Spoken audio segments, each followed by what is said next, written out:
আমার মনটা তো শয়তান দখল করে নিয়েছে। মনে আমারে গুতায় কেমনে বনে জায়গা খাবো, এই মনে আমারে গুতায় কেমনে আমি তার টাকাটা মাইরে খাবো, এই মনে আমারে বুদ্ধি দেয় কেমনে তার বাকি টাকাটা না দিয়ে পালাই যাবো, এই মনে আমাকে বুদ্ধি দেয় নষ্ট মোবাইলটা কিভাবে ভালো বলে অন্যের কাছে বিক্রি করে নিজে দায়ী মুক্ত হয়ে যাবো।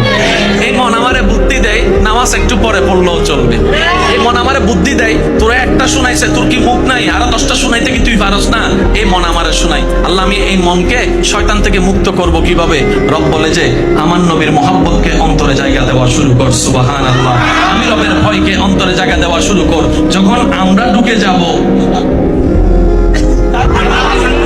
জোরে জোরে জোরে